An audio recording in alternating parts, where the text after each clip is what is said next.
Okay, so last week we covered gel electrophoresis, which is the process of separating DNA segments, or they're also called bands, using electricity within some sort of gel matrix, which we use agarose for. It's very useful for diagnosing your cut DNA plasmids to see if they cut properly and if you have the right parts, the right locations. It also, I briefly touched over this, it's useful for gel purification, where you separate your DNA fragments within your gel, pick the DNA fragment of interest, and remove it from the gel in order to purify it, so you only have that DNA part. And that's useful for a few other procedures. However, we mainly use gel electrophoresis for diagnostic purposes within our iGEM lab. And the reason why you do this purification is because when you're cutting DNA, it's a mixture of your part of interest and also all the leftover parts that it left when it cut the part of interest out. So you want to get rid of those parts to only have the one that you want. In general, the protocol for doing this, you start off with making the 1% agarose gel, and then you load the gel into the casting tray and load the DNA into the different wells. Afterwards, you run the gel on 100 to 150 volts for about 30 to 45 minutes until the bands are separated. So your purple band is further along than your blue band, about 3/4, a half to 3/4. And after that, you take your gel, put it on your UV illuminator. You take a picture of it, so you'll end up getting a picture like this. And this is what you'll be using for diagnostics. Okay, so now time for ligations. Of all the things with regards to conceptual difficulty in iGEM, I consider ligations and restriction digests to be the most difficult. Now, the protocol for ligations isn't actually that difficult. It's around 4 steps. It's mainly just mixing stuff and putting it into equipment, thermocycler. However, in order to properly do these protocols and use the right components, you have to have at least a good enough understanding to figure out what you're doing so you can pick the right components for your mixture. So in general, ligations are the joining together of DNA fragments within a mixture. And typically, you're going to join them together to form a DNA plasmid, to form a full circle. So you're going to have multiple linearized parts. You combine them together in order to form a circle, a plasmid. And although you can use blunt-end ligations, so when, say it's just like this piece onward, and you're trying to combine 2 of those, we predominantly use sticky-end ligations, where you have sites, and the sites match. And so what happens is, when the kinematics are going on in the solution and all the different molecules are going around hitting each other, when you have these sticky ends, it's far more likely that these sticky ends are going to hit each other when they have that these bonds, these hydrogen bonds on the ends. And so once, on the off chance that these things hit each other, they're going to line up. The A is going to match with the T, the complementary base pairs, and the hydrogen bonds are going to start forming. Now, this is much more efficient in colder temperatures, because if it's hot, these molecules are going to be going back and forth extremely fast and bouncing off of each other. Because of that, the hydrogen bonds can't stick to each other for very long. So in order to increase the efficiency of these ligations, typically we run it around, I think, 18 degrees Celsius, so below room temp, pretty cold when it comes to enzymes. But the enzyme that you use for ligations, which is, you can use multiple enzymes, but the enzyme we use is T4 DNA ligase. It doesn't actually start until these things line up. So step 1, these things bump into each other. Step 2, the hydrogen bonds begin forming and they're fully solidified. Step 3, the enzyme comes over, starts the ligation process. And during this process, the T4 DNA ligase is going to catalyze the covalent bonding between this phosphodiester backbone. So there's hydroxide groups and phosphorus groups here, and they combine to form the phosphodiester backbone. And that's for both sides. So up here, the ligase is going to form that covalent bond, and down here, the ligase is going to form the covalent bond. And yeah, I specified this in the graphic right here. So your covalent bonding is on the outside where the backbone is, and then in between the nucleotides, that's where your hydrogen bonding is. Okay, so that's the basic concept of ligations. However, taking this to the larger scale, the bigger picture, we would now call this assembly. And assembly is the process of taking multiple parts and combining them in order to form a composite part. Composite parts are just a plasmid full of basic, what you consider basic parts. So like a promoter, a coding sequence with a plasmid backbone all combined would be a composite part. And there's different types of assembly we can do in order to get these parts fully formed. The two predominant ones we use are standard assembly and 3A assembly. We'll be going over that in the next few slides. However, you can also do a protocol called Gibson assembly, Golden Gate assembly, and CRISPR. You may have heard of CRISPR. It's been like the whole new breakthrough in synthetic biology and genetic engineering over the past few years. I don't have too much experience with CRISPR myself. However, CRISPR is up for grabs with regards to iGEM projects. In fact, they like it because it's, keeping up to date with your protocols. So in the future, if we want to try CRISPR, we can try it. In fact, one of these side presentations I plan on doing in the future may even be on CRISPR if you guys have an interest in it. So I'm going to go into standard assembly and 3A assembly. Just know that for the most part, 3A assembly is the better protocol. Standard assembly is more the protocol they used back in the 1980s, 1990s. So it's not as up to date, and it's not as efficient either. Before that, though, I just want to give another little recap on having Foresight for this procedure. So if you remember 2 weeks ago when we covered digestions, you have to do a lot of planning beforehand for these steps. In fact, you spend more time planning than you actually do the procedure. And so when you end up doing these for your mini projects, I want you to know three basic things. What part is your prefix and what part is your suffix, and what is your backbone. You also need to know what enzymes you're going to use for your prefix, your suffix. Luckily, the backbone's already cut, so you don't have to worry about enzymes there. And then finally, what type of assembly you'll be using, which is most likely going to be 3A assembly or 3 antibiotic assembly. Okay, so standard assembly. So here's a little diagram of standard assembly. I'll be going into this with detail. I tried to color code stuff so the red matches with the red in terms of the sites ligating together and all of that. But in general, standard assembly is the combination of two different plasmids. They can either have the same antibiotic, in this case they do, they have ampicillin resistance and ampicillin resistance, or they can have different. It doesn't really matter for standard assembly, unlike 3A. And in general, the standard assembly is the process of inserting your prefix part upstream from your suffix part. And the suffix part in this scenario, so this part, the suffix, determines the antibiotic resistance, because you cut the prefix part out from its backbone and you put it into the backbone of the suffix part. You see that? So through here, ampicillin gets conserved. So if this was chloramphenicol, that would be ignored once this was cut out, and then when you're finally plating these, you'd be using ampicillin in order to get these properly screened for. Notice that this protocol doesn't use all 4 enzymes; it only uses 3 of them. It uses EcoR1, SPE1, and XPA1. The reason why it doesn't use PST1 is because you never end up cutting PST1, because that's in the suffix part. So if you see here, the P never gets cut, and it just gets conserved. The same site gets conserved throughout the entire procedure. More details about the protocol can be found on page 40 of the lab manual, but I'm going to go into this step by step. So you have your 2 parts, your prefix and your suffix. Here's your insert part of interest. I highlighted it in purple. And here is the backbone with the suffix part. You're going to be cutting this little segment out. See, this segment's gone now. So that's just, it's basically trash. You're not going to be using it any often, which is why I marked it with the no. Afterwards, you cut with the E and S for this, E and S, and E and X, E and X right there to cut that part out, right? And so that leaves, on this part, it leaves this segment with the E and S sites.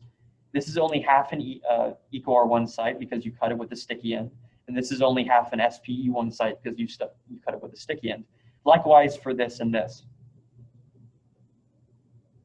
And so afterwards, you mix these things together with some T4 DNA ligase, and it starts catalyzing the bonds between this and this, this and this, and yeah, that's pretty much it for this protocol. So the red matches with the red, and this SPE1 and XP1 combines to form a mixed site. It's called a scar in slang more.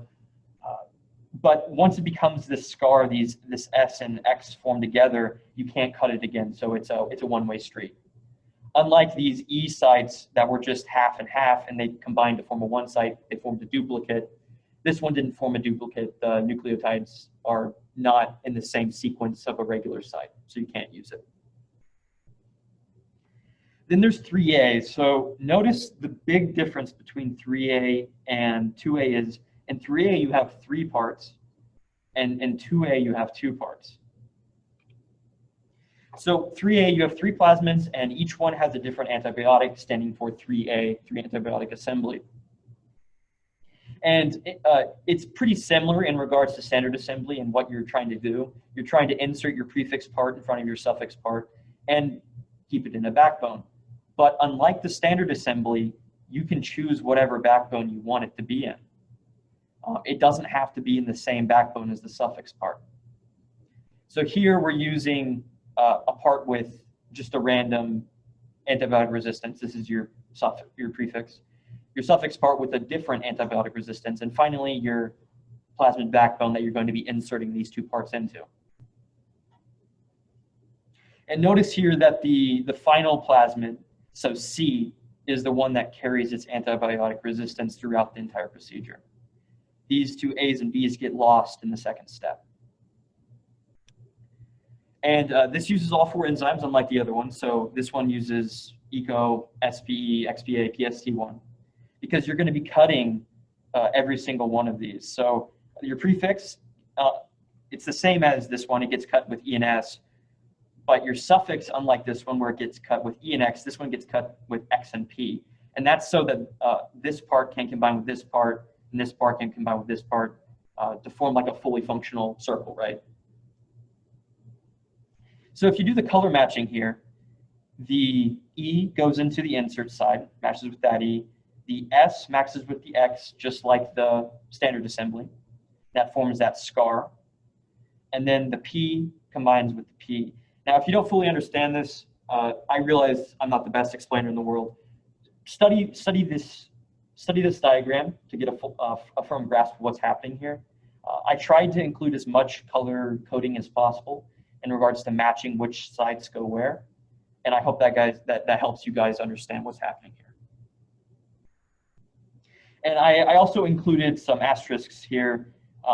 These asterisks just mean that it's a reformed site. So technically, if you had this part separated from everything else, you could cut these again. You could cut this part again and do an entirely new procedure. Just note that you can't cut it in the center anymore. Luckily, though, it has all the sites you need duplicated on the ends. If you want more information about the protocol and how to do this, I included a link. You can't really see it because it's blocking it. Yeah, down there, you can click on it. It brings you to the iGEM page. It has the protocol listed. Of note, we do not have the 3A assembly protocol within the lab manual. We only have the standard assembly protocol, which is something we should update actually, because 3A assembly is far more useful than standard. The main pros to this procedure, unlike the standard, is that here, if you put these on plates with, let's say, chloramphenicol, and this is the chloramphenicol resistance gene, nothing else is going to grow, so you don't have to worry about these colonizing your plates, and everything that grows is of your plasmid of interest. Unlike here, where because all of these have the same antibiotic, or they're fully functional plasmids, if you transform them, a colony that you pick from the plate could be your fully transformed plasmid. It could be this suffix part, or it could be your prefix part if it has the same resistance. And you don't want that, right? You just want the fully ligated part, because this is of no use. This is where you started out to begin with. And in order to separate this, in order to use this protocol fully, you have to do a whole nother gel purification protocol, which is why you want to use this instead. So if each of these parts has a different antibiotic, just use the antibiotic in your backbone and then screen for it, and you'll only get your part that you want growing on the plates. Okay, so I said before the protocol for a 3A assembly at least is pretty simple, and standard assembly is even simpler. Most of the difficulty is with regards to choosing your parts, choosing the enzymes that you're going to use for those parts. In general, though, you get your cut DNA that you got from your restriction digestions, your one prefix part, your one suffix, and your backbone, which is cut already. Then you add each of these to its own tube. You don't want to mix these parts together. It'll make everything hectic. You add your cut DNA parts, yeah. You add your T4 DNA ligase buffer, which we have tons of in our freezer. Your T4 DNA ligase, like any enzyme, you have to be careful with it. Make sure you're not putting it in your hand for extended periods of time. Keep it in the ice so it doesn't denature. Ligase is pretty expensive, just as expensive as EcoR1, SPO1, the restriction enzymes. And finally, you're going to cap it off with some water. You mix it together just like with capping. That's fine. You can be a little bit more rough with it because you're not really working with cells. In this sense, you're only working with DNA. And finally, you load it into the thermocycler on the iGEM ligation program. It says in the lab manual you leave that in there overnight, but I'm not exactly sure what it means by that. The protocol is 16, 18, whatever, degrees Celsius for 30 minutes, and then you heat kill the ligase at 80 degrees Celsius for 20 minutes. And after that, you're done. You take out your tubes from the thermocycler. You can either use all this right away. You can move on to like the gel electrophoresis step, or you can actually just transform cells with it if you want to test the part out, or you can put it in the freezer for safekeeping in the long term. Okay, so next week, I'd say this is probably going to be the last fundamental presentation next week. We're going to be covering over polymerase chain reactions. It's what I have the least experience with. However, PCRs are something that you're going to be doing for your mini project. So when you're mutating your chromoprotein in order to make it a different color, you're going to be using air-prone PCR. PCR is just the extension and replication of DNA plasmids or linearized DNA. Pretty much, it runs the protocol, it duplicates it, shuts it down, runs the protocol again, duplicates it. So you get exponential growth production of your DNA. And when you run it with air-prone, so throw some, I think it's manganese in there with it, it makes the RNA polymerase or DNA polymerase, it makes it a little bit more air-prone. It might switch some nucleotides in the sequence, make a few mistakes here and there. And what happens is once you use this part, it might produce a different color if it has a few base substitutions or deletions there to move down the frame shift. So that will most likely be the last fundamental presentation. I'll go over that next week. However, after that, I'm a bit, it's a bit up in the air of what we're going to be covering in these. I still want to have decently engaging, informative meetings. And so I don't want to just have you guys come here for 5 to 10 minutes where you just get lab updates, right? So if you have any ideas with regards to what these presentations should be about, let me know. I already included a few non-fundamental topics here. CRISPR, bioremediation, which a lot of iGEM projects do. Autoinducer 2, which is the molecule that we're using for our project this year. It's what causes our E. coli to recognize that you have a salmonella contamination, because salmonella produces AI2, just naturally. Also, I could go into the other types of assembly, not just CRISPR, so Gibson and Golden Gate. I have very little experience with Golden Gate. However, we've used it in the past. We didn't have much success with it, though. I do have more experience with Gibson. Notice with 3A assembly, you can only combine 3 parts at a time. That's the max. With Gibson, you can do like 3+. You can do like 5 parts at a time. So it's more useful for those the big plasmids that you're making, the big composite parts that have a multifunctional basic parts within them. And also, I could go over past iGEM projects just to give us a better idea of what to do in the future or how we can improve our project now.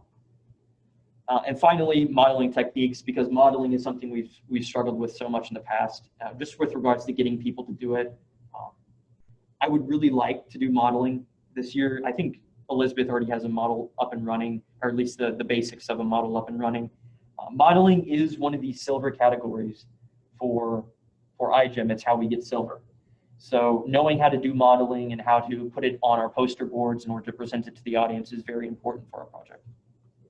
So I could go into that, maybe like different programs that we could use for modeling, maybe some basic tips on how to, like MATLAB, how to do certain commands and model certain things in MATLAB.